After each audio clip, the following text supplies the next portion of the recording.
Good evening and welcome back to the channel. My name is Alan, this is year 47, and today we're talking about continuous glucose monitors.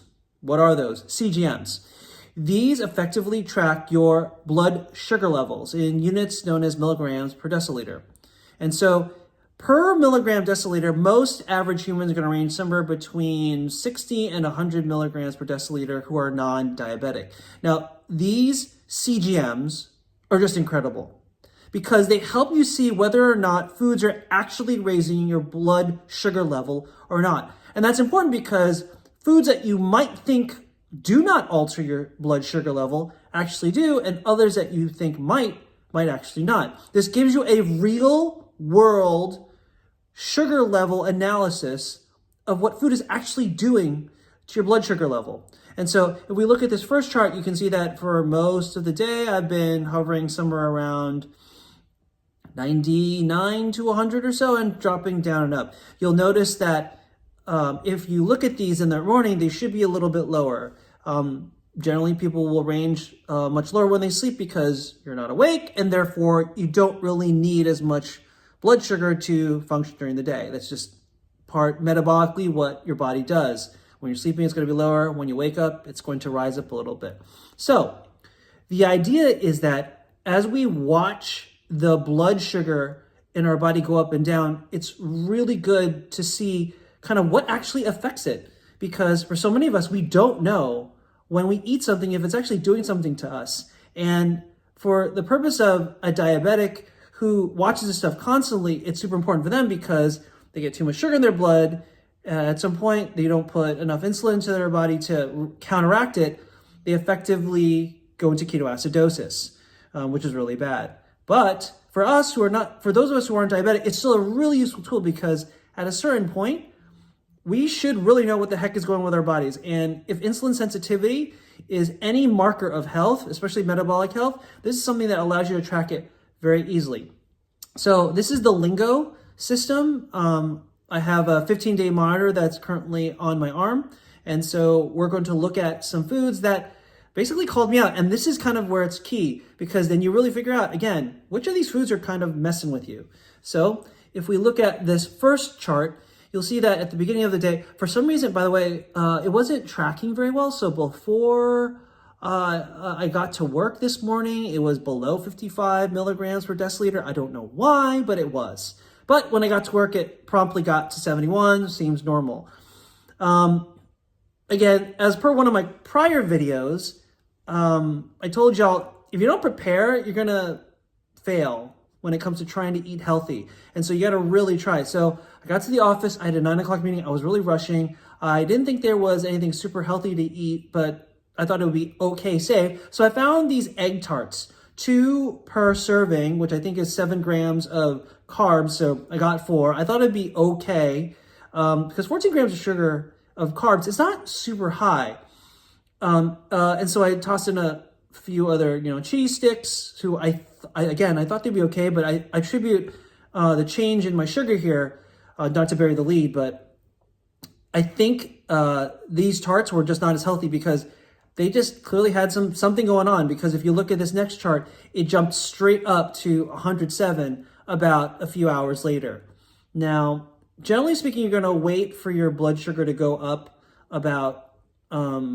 for about a few hours to see kind of what happens here. But what's crazy here, and I'm not sure this is just because of me being awake, this went up and it stayed up. So you can see that at 10 o'clock, I didn't mark it, but it went straight up at 10 o'clock after I'd eaten these egg tarts.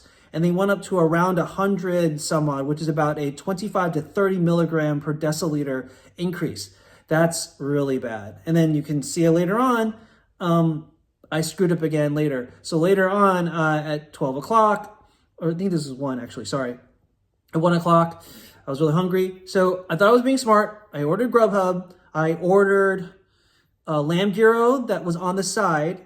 I think the lamb gyro is safe, but again, if you don't properly control the food that you're going in, you can't really tell. So here I had lamb gyro, which made you think, oh, this stuff might be processed too, or might, but usually lamb gyro, what they're doing with it is that they just basically put on a spit that it's ground beef and lamb, and they just put it on a spit and it just cooks there, and it cooks in its own fat. It cooks in its own fat. So Generally, I think it's fine. But I was weak, and I put tzatziki on it.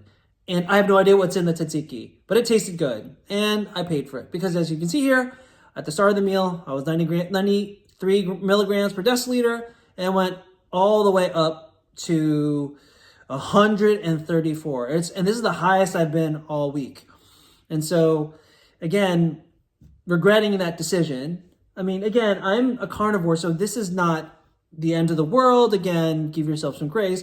But the point of this video is to show you that CGMs really can, they keep you honest, and they say, hey, look, if you eat this, this is going to make your blood sugar go up. And so I'm actually going to try that lamb gyro again tomorrow because I have some left over, but I'm going to obviously eat it without the tzatziki sauce and see the effect. And I wouldn't be surprised if what I see is very little or zero glucose blood sugar increase.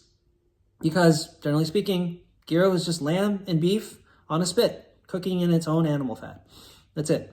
So that's it. I find this tool so useful, and it keeps me wondering about the things that I eat and wondering if these things are actually affecting me. Now, to be clear, if you're on a carnivore diet and you're really strict, you probably don't need this to keep yourself honest. But to be clear, sometimes your blood sugar level will go up for any particular reason aside from food, particularly around stress. Stress can raise your blood sugar level too. But to be fair, that's probably something else that's a little less testable. I mean, I think you can track in here too if you have a stressful event, and it tells you then obviously as the graph goes up and down whether or not you're actually having some response to the stress in terms of your blood sugar level going up. Having said that, for food, this is a real game changer, and it's really important to make sure that that you're not fooling yourself. So if you are experimenting with foods and you kind of really want to know if something is affecting you from a blood sugar level, a CGM is it. And Lingo's not sponsoring this video, but having said that, you should try them out. 15 days. Each sensor goes for 15 days and you have to replace it. But I've used the Dexcom G7. That one went for 10 days. Worked pretty well as well. Maybe I'll do a review for each of the CGMs that I've been using to give people a sense of whether or not these things are worth using. Again, I don't care about being sponsored. I just want people to be informed and understand what's going on when they're using these things. Anyway, that'll do it for the video. If you like this video, please like, subscribe to the channel, hit the bell for notifications so that you can see whenever I put an update up. That'll do it for this edition of Year 47. Remember, change is possible, and you can track what's actually happening with your body when you use CGMs. Cheers.